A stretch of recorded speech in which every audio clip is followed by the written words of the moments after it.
Hey everyone, welcome back.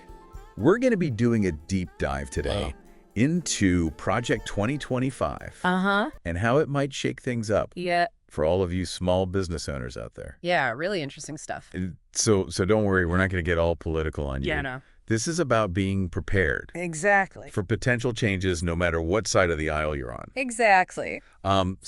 So Project 2025, it's this big plan from the Heritage Foundation. Right. And it's basically like a blueprint for what a future Republican administration might prioritize. Yeah. It's a great article to help us break this down. Yeah. It's by Záda Beasley. Oh, yeah. She's great. She's the CEO of ZataData. Uh-huh. And she really focuses on giving small businesses some really practical advice. Yeah. She does actionable advice. Yeah, actionable advice. So she's not just talking theory. Right. She's giving you real things you can actually do. Exactly. So let's jump into it. Right.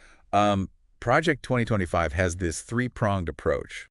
So there's policy reform, Right. there's a personnel database, Yeah. and there's training and development. Yes. So break those down for me a little bit. Okay. Well, so policy reform, basically means potential changes, Okay.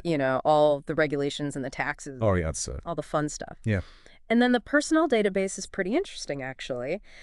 It's essentially this list Okay. of people who align with conservative ideology Okay. that they might, try to put in positions if a Republican administration takes over. So these would be folks who are shaping the policies and the regulations and all that. Exactly. They'd be in the driver's seat. Okay, got it. And then you have training and development, which basically means prepping those people, Okay, making sure that they can hit the ground running. got it. If a Republican administration takes charge. Okay, so this could really have some pretty significant effects on businesses. Oh, yeah, for sure. I mean, especially small businesses. Absolutely. I mean, there are a lot of potential ripple effects. Yeah, and it's kind of scary when you start thinking about it. It can be.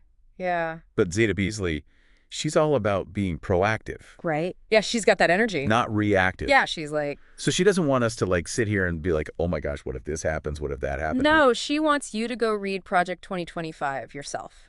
Okay. Get out there, understand Yeah. your market, understand what's happening, Right. and be prepared to adapt. Okay, so knowledge is power. Yeah, absolutely. And that's really what she's emphasizing. Yeah. So she lays out these 11 strategies. She does. Yeah. And they're all about how small businesses can not just survive, but thrive Right, exactly. in this potentially shifting landscape. Yeah, and these strategies are really valuable even beyond Project 2025. I mean, think about it.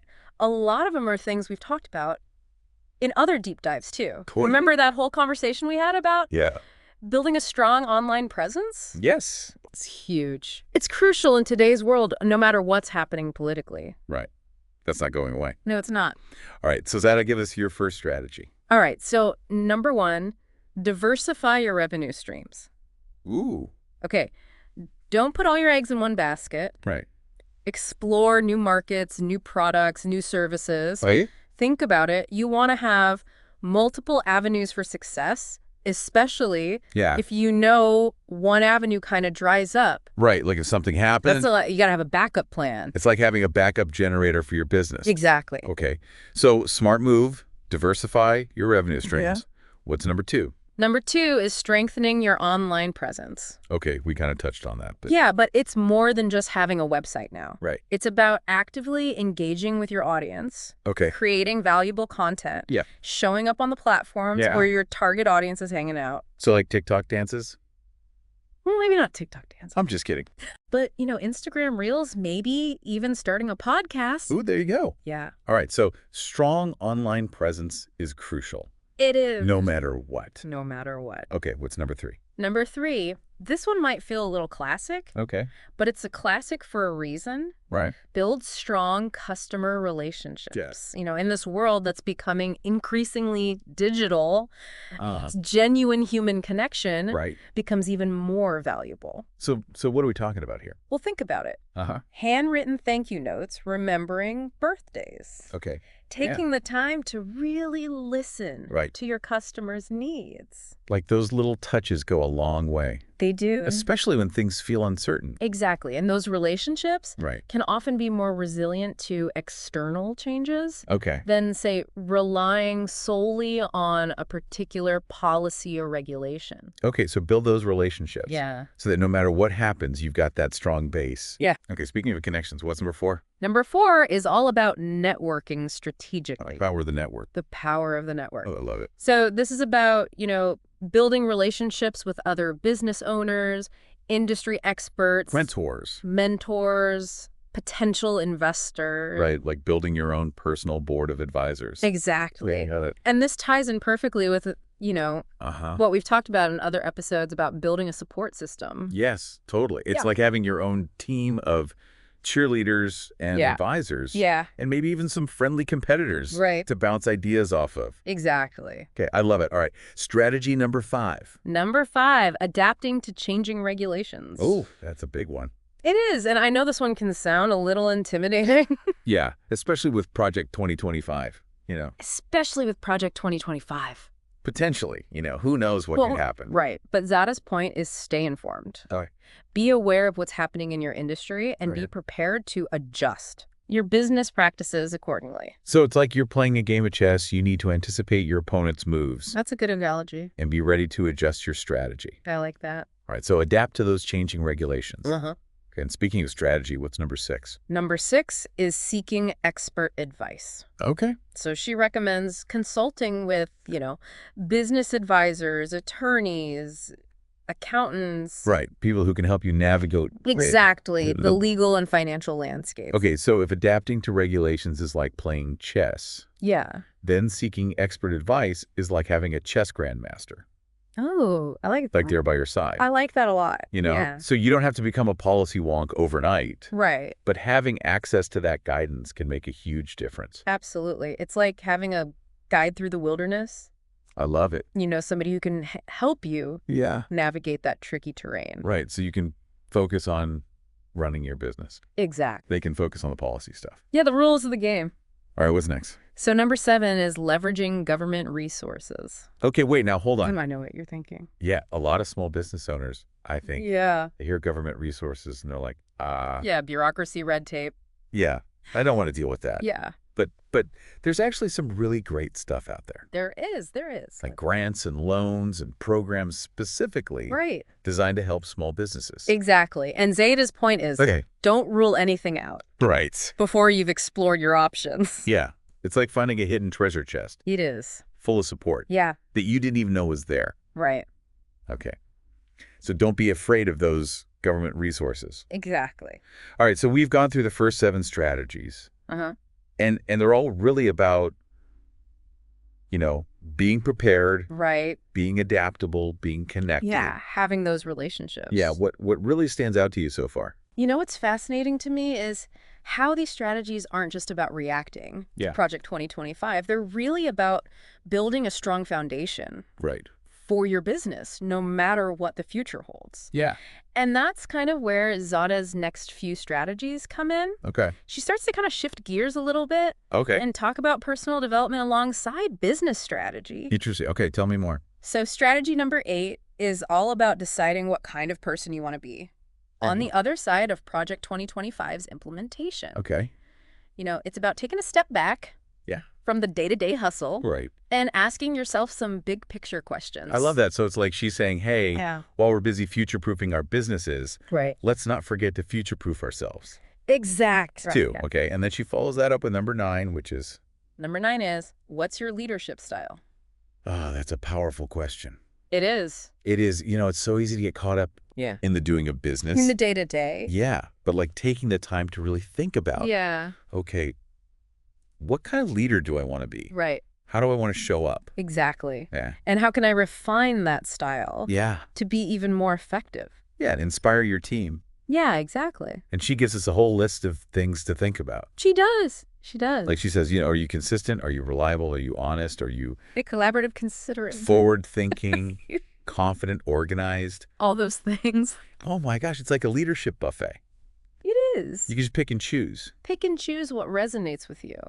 Okay, but why are these personal development questions so important when we're talking about, something like Project 2025. Well, because when things are changing so rapidly, when there's all this uncertainty, it's easy to get caught up in fear and anxiety and, make decisions from a place of reaction. Right. Just panic almost. Yeah, exactly. But by focusing on our own personal growth, on developing those qualities of resilience, self-awareness, ethical leadership, we're actually equipping ourselves to navigate those challenges more effectively. So it's like building that inner strength to match those outer challenges. I love that. My face. Yeah.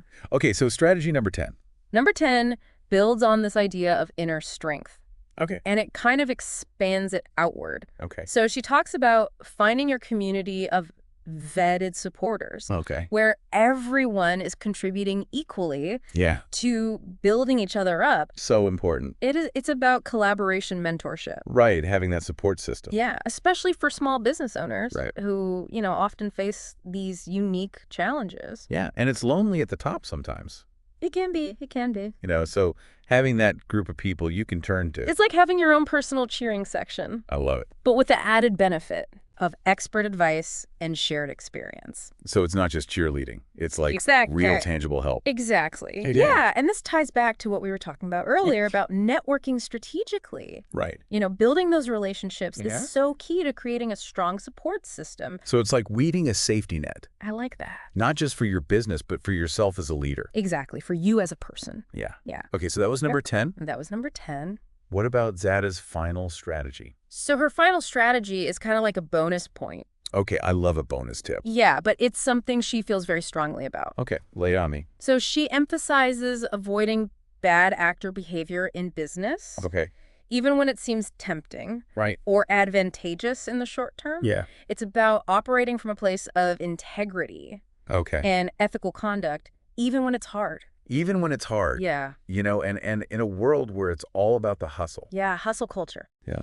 And winning at all costs. Winning at all costs. It's refreshing to hear that. It is. It's a good reminder. Because true success, I think, is built on, trust and respect and doing the right thing. Exactly. And those values transcend any particular political climate. Right. It doesn't matter. It doesn't matter who's in office. Yeah. Those are timeless principles that will always serve you well. Okay, so Zada has given us a lot to think about. She has. 11 powerful strategies for navigating this potential shift. Yeah. But before we wrap up, I wanted to touch on one more thing she mentions. Oh, I think I know what you're talking about. Yeah, she talks about the importance of... morals. Yes. Good old-fashioned morals. Like doing what you say you're going to do. Exactly. Following through after meetings. Bugging up. Keeping your word. Yeah, being considerate. Communicating clearly. Communicating clearly. Taking accountability for your actions. Yeah, walking the talk. Walking the talk, exactly. Yeah. So it's like, she's saying, look, fancy strategies are great. Yeah. But at the end of the day, it's the simple things. The fundamentals. Yeah. The human decency that really matter. And in a world that's changing so rapidly. Yeah, where things are moving so fast. And the lines can feel blurry. Yeah. It's good to be reminded of that. Absolutely. So as we wrap up our deep dive into Project 2025, what are some key takeaways? Well, first and foremost, Project 2025 is a potential driver of change. Okay. And it's wise to be aware of its implications. For your specific industry. For your industry, exactly. But instead of getting overwhelmed or anxious, Zada encourages us to be proactive. Yeah, take action. Understand the trends, learn the facts, and be prepared to adapt. And her 11 strategies really provide a roadmap. They do. For doing just that. Yeah, so they're all about building a resilient business. Right. Fostering those strong relationships.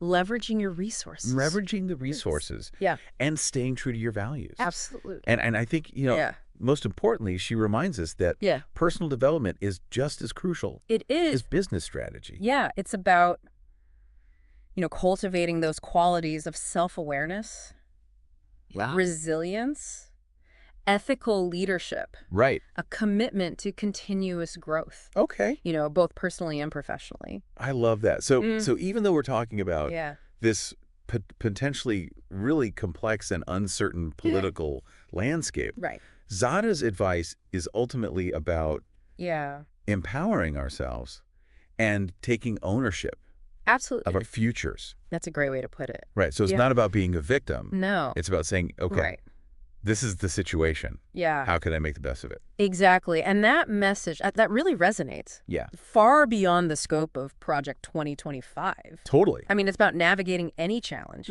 any change, with integrity. Yeah. Intentionality and a commitment to creating a positive impact. Beautifully said. All right, so before we wrap up, I have one final thought-provoking question. Okay, hit me. How might Project 2025's focus on deregulation specifically impact your industry? Oh, that's a great question. Right, because deregulation can sound really appealing. It does. Less red tape, more freedom. Right, less government interference. But we have to think about the potential ripple effects. Absolutely, both positive and negative. Right. So could it create some amazing new opportunities for innovation and growth? It could, yeah. But could it also lead to decreased oversight? Potentially. And maybe some unforeseen consequences. That's right. It's something to really analyze carefully. Yeah. Maybe talk to some trusted advisors, some mentors like Záda mentioned. Right, get those different perspectives. Exactly, because knowledge is power. Okay, so as you're thinking about that, remember Project 2025. It's a potential roadmap. It's not a set-in-stone reality. Right, it's not a done deal. Right, so the actual impact is going to depend on a lot of factors, including, how future administrations interpret. Yeah, how they implement. And implement these proposals. Exactly. So that's why staying informed and engaged and adaptable is so crucial. Absolutely. You've got to be ready to pivot. Keep your finger on the pulse of your industry. Stay curious. Stay curious. Yeah. All right, well, we've got links to Záda Beasley, ZataData, grant resources, all that good stuff. All the helpful information. In the show notes, so be sure to check those out. Yeah. And don't forget to explore the rest of our deep dives. Yes. We've got lots of great conversations. So many good ones. About, the digital landscape. So your online presence. Customer relationships. Yeah, all that good stuff. All that good stuff. All right, so keep learning, keep connecting. And keep building. Keep building. We're all in this together. We are. Until next time, keep diving deep.